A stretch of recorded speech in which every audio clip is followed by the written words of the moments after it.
Hello भाई, नमस्कार साथियों। स्वागत है आपके अपने यूट्यूब चैनल एसएससी स्टडी के 47 में। दोस्तों, आज का हमारा ये प्रैक्टिस सेट आ चुका है, तो सभी ने वीडियो को कंप्लीट देखना है और टेस्ट के तौर पे सभी ने लगाना है और अंतिम में अपना स्कोर कमेंट बॉक्स में बताना है। और दोस्तों, जो हमने आपको पिछले कल प्रश्न दिया था और हमने आपको कहा भी था कि जो जो हम होमवर्क देते हैं उसको हम अगले दिन वीडियो में आपको बताएंगे कि इसको कैसे सोल्व करेंगे। तो देखिए, वीडियो को पॉज करना और टेस्ट के तौर पर सभी ने लगाना। तो शुरू करते हैं आज के सेशन को। देखिए, प्रश्न नंबर 1 में क्या बोल के रखा कि एक छात्र ने 5/4 की बजाय 4/5 से एक संख्या का गुणा किया, उस गणना में प्रतिशत की त्रुटि क्या है। तो देखिए, कैसे इसको सोल्व करेंगे। जब भी इस टाइप का प्रश्न आएगा तो आपने क्या करना है, देखो ट्रिक के साथ कराऊंगा। अगर ट्रिक आपको अच्छी लगेगी, प्रश्न आपको समझ आएगा, तो चैनल को सब्सक्राइब कर देना। देखिए, 5/4 के बजाय उसने क्या किया कि 4/5 से उसने गुना किया। ठीक है, तो उस संख्या में हमने क्या करना है, प्रतिशत की त्रुटि बतानी है। तो देखो क्या करना है, आपने तिरछा गुना कर देना है। ठीक है, तिरछा गुना कर देना, आपको आंसर मिलके आ जाएगा। देखिए, 5 की गुना 5 में लगी तो 25 और 4 की गुना कितने में, 4 में, तो 4 चौके 16। देखो, पहले वैल्यू कितनी थी 25, अब कितनी होगी 16। तो कितने की कमी हुई है, ये हुई है 9 की कमी हुई है। और किससे हुई है, 25 से हुई है ना। और प्रतिशत के लिए हम क्या करेंगे, 100 के साथ गुना और भाग करेंगे। बस इतना सा प्रश्न था, ज़्यादा लंबा नहीं था। अब काटा पीटी कर देखो, 25 की टेबल में 100 कितनी बार में करता है, 4 बार में। और 4 और गुने में क्या है, 9। तो 9 चौके कितना होता है, 36। तो 36 हमारा ये राइट आंसर आएगा। जिसने भी 36 को आंसर दिया होगा उसका बिल्कुल राइट है। तो किस ऑप्शन में, तो ऑप्शन नंबर सी में ये देखने को मिल रहा है। दोस्तों, मैं उम्मीद करता हूँ इस टाइप के प्रश्न को आप अच्छे से कर लोगे और जब भी आपके एग्जाम में ऐसा प्रश्न आएगा तो मात्र आप इसको बिना पेन उठाए सोल्व कर लोगे। ठीक है, अगर ट्रिक आपको अच्छी लगी तो चैनल को जरूर सब्सक्राइब कर देना। अगले प्रश्न को देखते हैं। अगले प्रश्न में क्या बोल के रखा है, देखिए प्रश्न को ध्यान से पढ़ेंगे पहले कि 34 छात्रों की एक कक्षा में औसत वजन जो है ये 46.5 किलोग्राम है। यदि अध्यापक के भार को मिला लिया जाए तो औसत जो है ये 500 ग्राम बढ़ जाता है। तो अध्यापक का भार क्या है। दोस्तों देखिए, इस प्रश्न को कैसे सोल्व करेंगे, ये थोड़ा माइंडेड प्रश्न है। देखो, हमारे पास क्या है, 34 छात्र है। देखो, 34 छात्र है ना। देखो, ये 34 छात्रों का औसत वजन कितना, ये है 46.5। 46.5 है ना।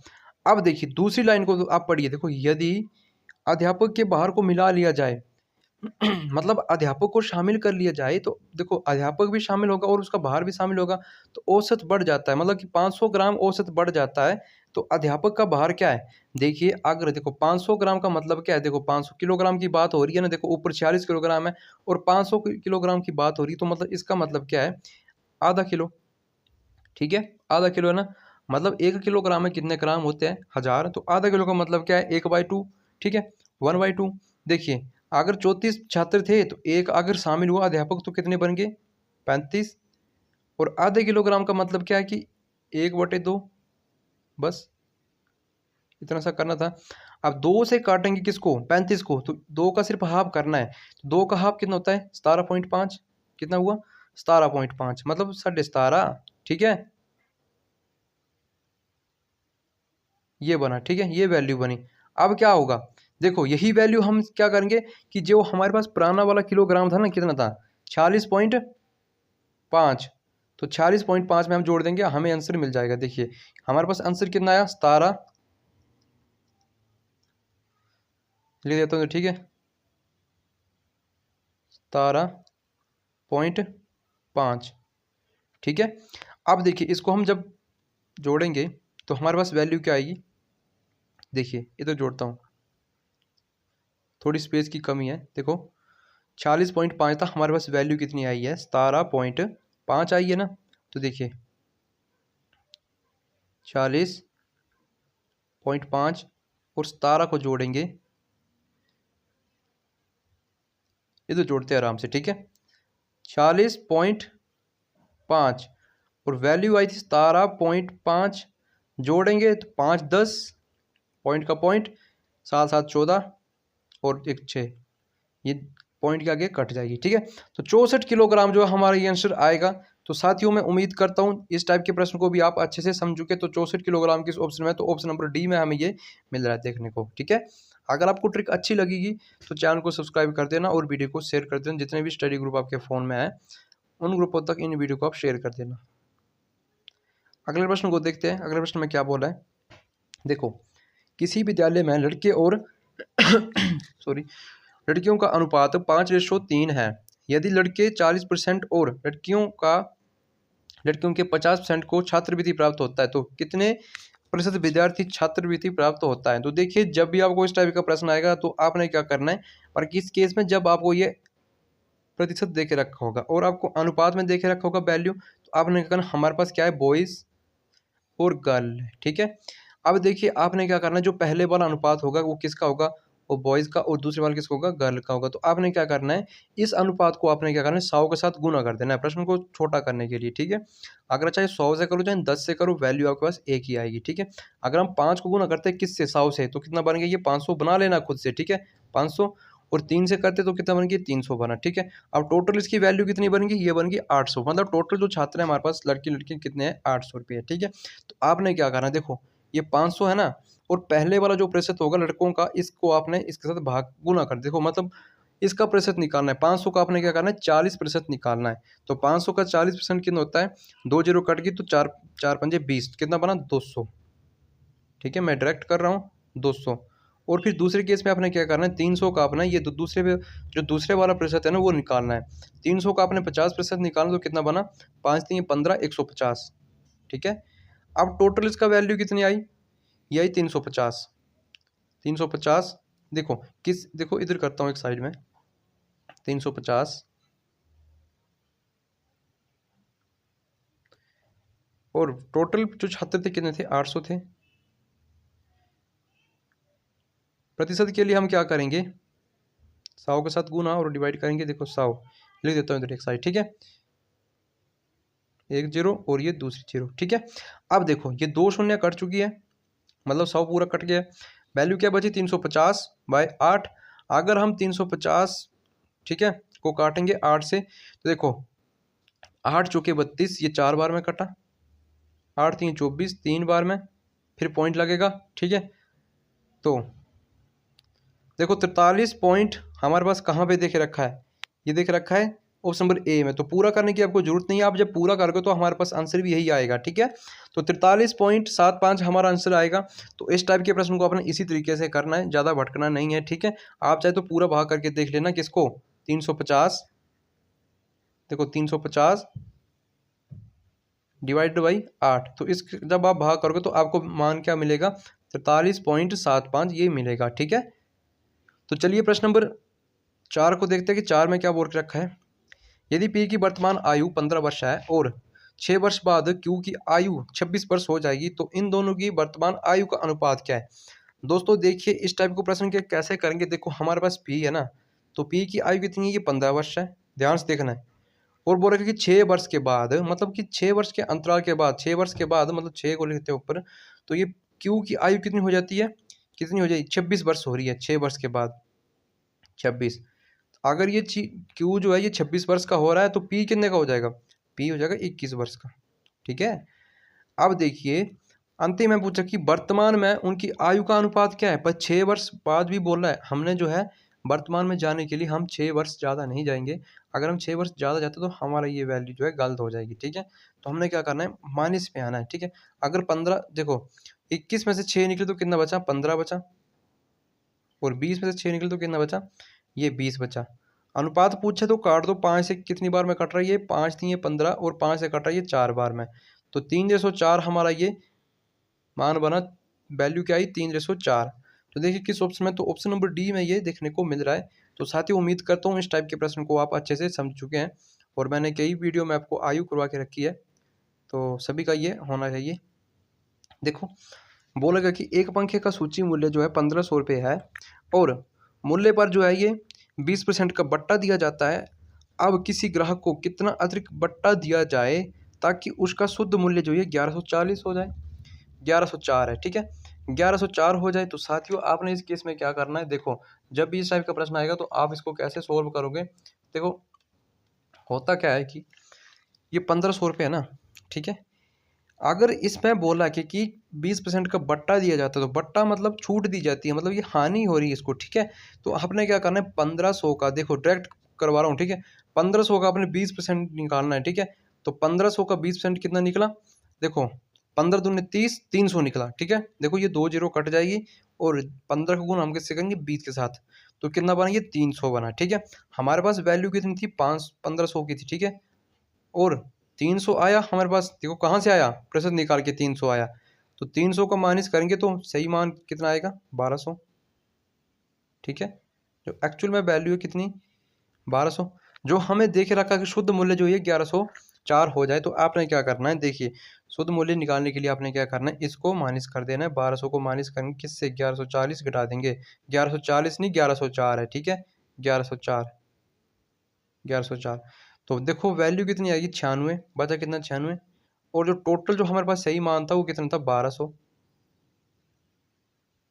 और प्रतिशत निकालने के लिए फिर 100 के साथ गुना करेंगे, बस इतना सो करना था।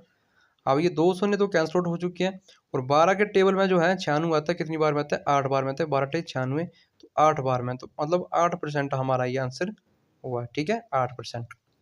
तो किस ऑप्शन में, तो ऑप्शन नंबर ए में ही है देखने को मिल रहा है। और जब भी इस टाइप का प्रश्न आएगा तो आपने इसी तरीके से करना है। देखो एक्स वाई मान के नहीं चलना है। ठीक है, एक्स वाई मान के करते हो तो थोड़ा लंबा हो जाएगा और आपका ये प्रश्न थोड़ा छूट जाएगा और टाइम नहीं बचेगा आपके पास। प्रश्न नंबर 6 है, एक नल ए किसी टैंक को 8 घंटे में भर सकता है तथा उसमें लगा कि निकासी नल बी उसे 16 घंटे में खाली कर सकता है। यदि दोनों नलों को एक साथ खोल दिया जाए तो टैंक को भरने में कितना समय लगेगा। तो साथियों जब भी आपको ऐसा प्रश्न आएगा तो आप इसको 2 तरीकों के साथ कर सकते हैं। ठीक है, एक तो आप एलसीएम विधि के द्वारा कर सकते हो जैसे टाइम एंड वर्क का होता है, दूसरा आप इसको ट्रिक के साथ, दोनों तरीके से कराऊंगा, मेथड 1 2 से कराऊंगा। तो देखिए पहले हम करते हैं एलसीएम विधि द्वारा इसको करते हैं। देखो ए नल है ना, ये कितने घंटे में भर रहा है, ये 8 घंटे में भर रहा है। अब देखिए दूसरा निकासी नल जो है सो बी जो है इसे 16 घंटे में खाली कर रहा है, एक भर रहा है एक खाली कर रहा है। तो देखिए बी जो है ना ये इसे 16 घंटे में भर रहा है। अगर हम दोनों का एलसीएम लेते हैं तो दोनों का एलसीएम कितना आया, ये 16 आया।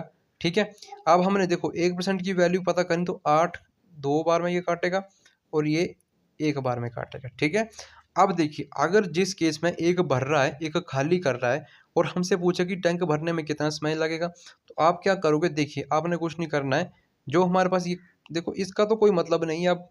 ठीक है, अब जो सही वैल्यू हमारे पास क्या है 2 और 1, तो इनको घटा देना है। ठीक है, इनको घटाओगे तो वैल्यू क्या बचेगी 1, मतलब 16/1 बचेगी, तो भाग करेंगे तो 16 ही आएगा। ठीक है, ये तो था हमारा मेथड 1।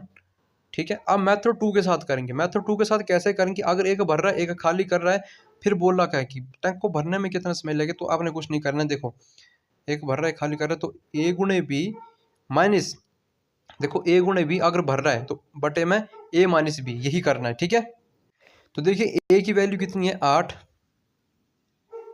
और बी की कितनी है 16। अब नीचे क्या करना है ए माइनस बी। ठीक है, 8 में से 16 घटाएंगे, एक खाली करे तो घटाएंगे, कितना बचा 8 बचा। अब देखिए 8 से 8 कट गया, वैल्यू क्या बची 16 बची। इस टाइप से भी आप कर सकते हो। ठीक है, अगर आपको एलसीएम लेना नहीं आता है तो 16 जो है हमारा ये आंसर आएगा 16 घंटे। ठीक है, 16 घंटे।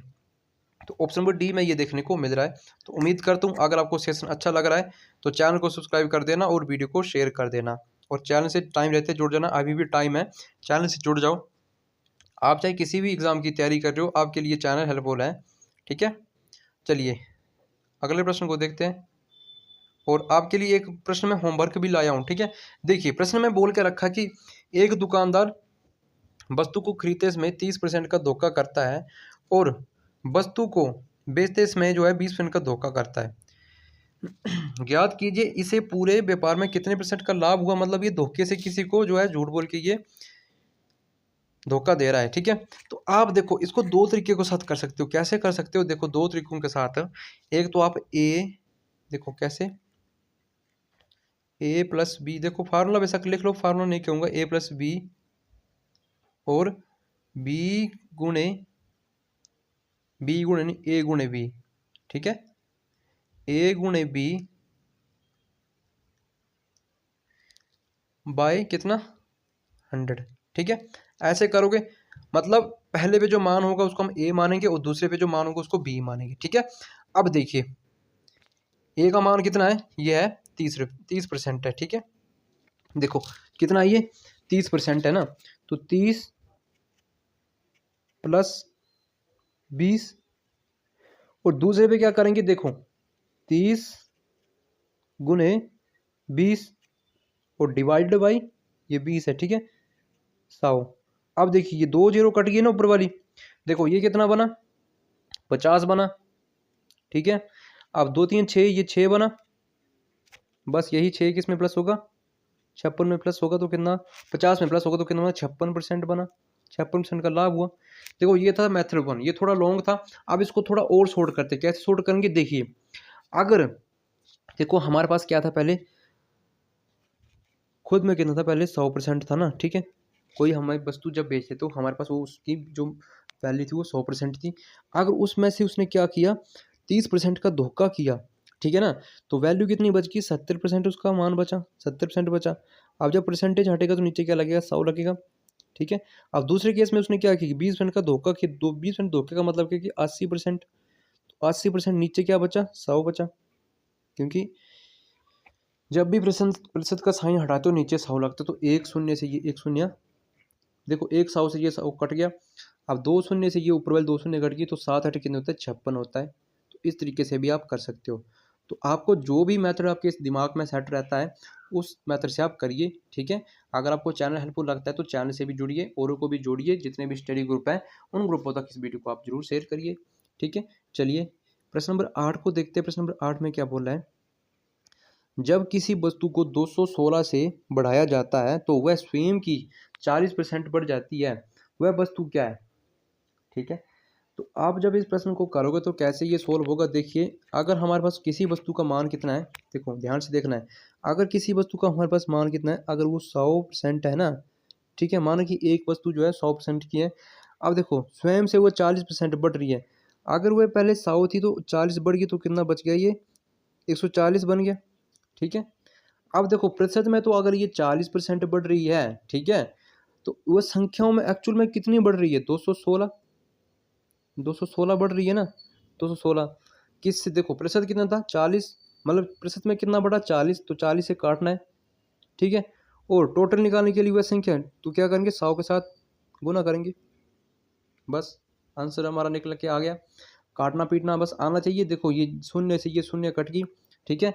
अब 216 बटे में 4, मतलब ये 4 भाग कर रहा है 216 को, तो कितनी बार में, देखो 5 चौके 20 और 4 चौके 16 और ये एक जीरो बच गई तो एक जीरो लग जाएगी। मतलब वो संख्या जो वो कितनी है वो है 540, कितनी है 540। तो देखिए 540 किस ऑप्शन में है, तो ऑप्शन नंबर ए में ही हमें ये देखने को मिल रहा है, ऑप्शन नंबर ए राइट हो जाएगा, ठीक है। तो मैंने आज का प्रैक्टिस सेट जो है बहुत इजी डाला है। तो आप चाहे किसी भी एग्जाम की तैयारी कर रहे हो, ऐसे ऐसे प्रश्न आपके एग्जाम में आते हैं। तो सभी ने टेस्ट को कंप्लीट लगाना और सभी के सभी ये मुझे बताएंगे। और अगला प्रश्न जो मैं देने वाला हूँ आपके लिए होमवर्क है, उस आंसर का देखो, उस क्वेश्चन का जो मुझे आंसर जो है सभी का कमेंट में चाहिए, ठीक है। चलिए प्रश्न को देखते हैं। एक विक्रेता ने कुछ नींबू जो है 7 रुपए के और 5 नींबू जो है 5 नींबू के भाव से खरीदे, तो 3.5 रुपये मतलब 3.50 जो है 3.5 रुपये के 2 नींबू के भाव से बेचे, और इस प्रकार 100 नींबू बेचने पर उसका लाभ या हानि है। तो देखिए इसको हम कैसे करेंगे, देखो मैंने आपको बोल के रखा कि रुपए के नीचे रुपए, ठीक है, और जो हमारे पास जो नींबू के भाव है उस नींबू के नीचे अपने नींबू लिखने हैं, ठीक है। जो हमारे पास जो मान है उसके नीचे अपने वही मान लिखना है, ठीक है। तो इस तरीके से आपने करना है और मुझे आपका आंसर जो है कमेंट बॉक्स में ये आना चाहिए, ठीक है। तो चलिए प्रश्न नंबर 10 को देखते हैं और आज का हमारा ये अंतिम प्रश्न है। और इसके बाद जो करवाऊंगा मैं आपको, वो मैं आपको होमवर्क जो है दूंगा, ठीक है। अगले होमवर्क दूंगा नहीं, जो पिछले कल जो मैंने आपको होमवर्क दिया था उसको मैं सोल्व करवाऊंगा, ठीक है ना, उसको सोल्व कराऊंगा। तो चलिए देखते हैं प्रश्न को, पहले इसको भी गौर से पढ़ते हैं। प्रश्न में बोला क्या है, देखो कि एक परीक्षा में उत्तीर्ण होने के लिए 35% अंक लेने होते हैं। एक अभ्यर्थी को 40 अंक मिले, वह 30 अंकों से अनुत्तीर्ण हो गया, तो परीक्षा में अधिकतम अंक कितने हैं। तो साथियों इस टाइप के प्रश्न को आप कैसे सोल्व करोगे, जब भी आपको ऐसा प्रश्न आएगा, तो मैंने पिछली भी वीडियो में ऐसे प्रश्न आपको करवा के रखे हैं। अगर जिसका नहीं होता है उसने करना है, ठीक है, उसको समझना है, ठीक है। देखो बहुत आसान सा प्रश्न है, एक्स वाई मान के नहीं करना है। देखो छोटे तरीके से करूँगा बिल्कुल। देखो प्रश्न में आपने क्या करना है, देखिएगा ध्यान से देखिएगा। अब देखो जो हमारे पास अंक है ना, इनको क्या करना है, आपने जोड़ देना है। मतलब ये अंक है 40, क्या है अंक है 30 क्या है, ये अंक है, ठीक है। तो मतलब देखो समझाने के लिए थोड़ा सा लिख देता हूँ इधर, 40 प्लस 30, इसकी वैल्यू कितनी बन गई, टोटल मान कितना बन गया, ये बन गया 70, ठीक है। कितना बन गया, 70 बन गया, 70। अब देखिए जो हमारे पास जो प्रतिशत होगा उससे आपने भाग कर देना है, 35% है ना। और बोला कि अधिकतम अंक जो है कितने हैं, तो अधिकतम अंक के लिए हम क्या करेंगे, 100 के साथ गुना करेंगे, कर देंगे, आ जाएगा आंसर। देखिए 35 की टेबल में कितनी बार में कटेगा, 2 बार में कटेगा ना, 2, 35 दूने 70 होते हैं। अब देखिए 2 की गुना हम 100 में लगाएंगे तो आपको पता है कि वैल्यू कितनी आएगी, मान कितना आएगा, ये 200 आएगा। मतलब जो परीक्षा में अधिकतम अंक थे वो कितने थे, 200 थे, ठीक है। जब भी इस टाइप का प्रश्न आएगा, देखो अंक अंक को जोड़ देना है। अगर हमारे पास 1% और होता, मान लो कि कुछ इसकी मान की जगह कोई और दे के रखा होता, तो प्रतिशत को अपने घटाना है फिर, ठीक है। तो इस टाइप के प्रश्न को आप इस तरह से करोगे। तो चलिए अगले प्रश्न को देखते हैं, जो हमने कल आपको होमवर्क दे के रखा था उसको कैसे सोल्व करेंगे। देखो 2 छात्रों के इसमें कमेंट आए थे कि इसका आंसर यह है, तो उनका बिल्कुल राइट आया था। उनको मैं कहना चाहूँगा कि आपका ये आंसर जो है राइट है, ठीक है। देखो इस प्रश्न को, देखो मुझे नहीं लगता था ये किसी का छूटेगा भी प्रश्न, क्योंकि मैंने अच्छे से आपको ट्रिक में बता के रखा था। तो देखो ये ट्रिक कहाँ लगानी है, जहाँ आपको देखो खरीदने की बात करें कि सीपी की बात करें, ठीक है। अगर आपको देखो बेचने की बात करें, एसपी की बात करें ना, तो आपने क्या करना है, फिर आपने दूसरा मेथड लगाना है। दूसरा मेथड जो मैं ऐसा प्रश्न आपको कल डालूंगा, तो सीपी पे सिर्फ यही फार्मूला लगाना है, ठीक है। यही ट्रिक जो है सीपी पे लगानी है आपने। देखो अगर आपको समान रुपये की क्या हो रही है, किसी वस्तु को आप खरीद रहे हो और आपको देखो सीपी पे क्या हो रहा है आपको, कि एक जगह आपको लाभ हो रहा है, एक जगह आपको हानि हो रही है, ठीक है। तो क्या करो, दोनों को घटा दो प्रतिशत को। तो देखो 40 में से हम क्या करेंगे, देखो 40 माइनस 30, 30 नहीं है 20 है, ठीक है, 20 नहीं है 10 है, सॉरी, ठीक है 10 है। तो कितना बचा इसका मान, ये बचा 30, और 30 को क्या करो आप 2 के साथ डिवाइड कर दो, ठीक है। 2 के साथ डिवाइड हम करते तो कितना बचा, 15%, 15%। तो देखिए 15% किस ऑप्शन में, तो ऑप्शन नंबर सी में ये देखने को मिल रहा है, ठीक है। तो जिसका भी 15% आंसर आया था उसका बिल्कुल ये 100% जो है ये राइट है, ठीक है। तो इस टाइप के प्रश्न को आप इसी तरह से सॉल्व करोगे। तो आज का हमारा ये सेशन खत्म होता हुआ, तो जिसको भी अगर सेशन हेल्पफुल लगता है और आप चाहे किसी भी एग्ज़ाम की तैयारी कर रहे हो, आपके लिए चैनल हेल्पफुल है और आपके लिए प्रैक्टिस सेट भी हेल्पफुल है। और आने वाले एग्ज़ाम में, आगामी जितने भी आपके एग्ज़ाम आएंगे, ये प्रैक्टिस सेट आपको बहुत लाभ देंगे, ठीक है। प्रैक्टिस सेट लगाने से क्या होता है कि खुद की तैयारी की जांच हो जाती है, और जहां जहां आपको कमी हो रही है उसका पता चल जाता है कि हम अभी बहुत कम है या कर रहे हैं, ठीक है। डेली आपका देखो, डेली आप कुछ ना कुछ सीख जाते हो, पर पता कब लगता है, जब आप एग्ज़ाम में बैठते हो, ठीक है। आपको पता भी नहीं चलेगा कि साथ साथ हंसते खेलते कब आप मैथ सीखे। जो अगर देखो जो छात्र मैथ में कमज़ोर हैं वो इन वीडियो को जरूर देखें और आप चैनल से जुड़ जाइए। तो मिलते अगले दिन किसी अच्छे से कंटेंट में। अभी के लिए जय हिंद, जय भारत, वंदे मातरम।